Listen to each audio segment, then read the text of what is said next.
Hello, নমস্কার। আমার আরও একটি ব্লগে আপনাদেরকে স্বাগত জানাই।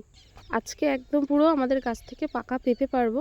অন্যবার কি হয়, পেঁপে পেড়ে রেখে দিই, সেটা ঘরে বসে পেকে যায়। কিন্তু এই যে এটা দেখছেন পুরো গাছ পাকা একদম পেঁপে, আজকে পারবো, কালকের দিনটা রেখে পরশুদিন কেটে খেতে পারবো।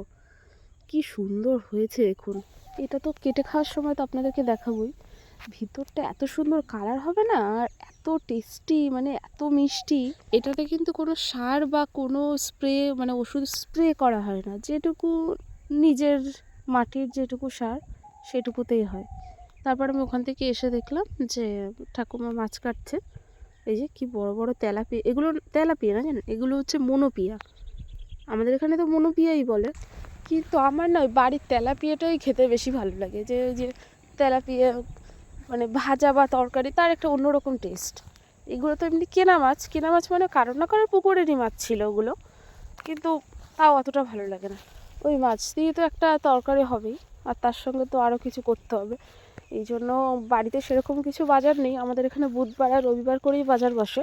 তো ভাবলাম যে বাগানের যে পালং শাক হয়েছে সেগুলোই খাওয়া যায়, কারণ সেগুলো তো মোটামুটি বড় হয়েছে। এবার ওখানে গিয়ে দেখছি যে বেশ মোটামুটি না ভালোই বড় হয়েছে।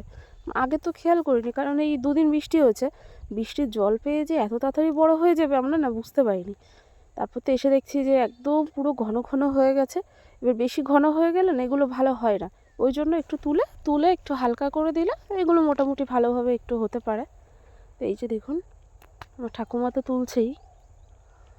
কি সুন্দর হয়েছে দেখুন, মানে একদম বড় বড় পাতা, সবগুলো বড় হয়ে পারেনি, কিন্তু বেশ বেশিরভাগটাই বেশ অনেকগুলো, মানে ভালোই বড় হয়েছে। যে আমি একটু কয়েকটা তুলে নিলাম। এই দেখুন মাটি পুরো কাদা একদম, বৃষ্টি হয়েছে, এই আগের দুদিন বৃষ্টি হয়েছে।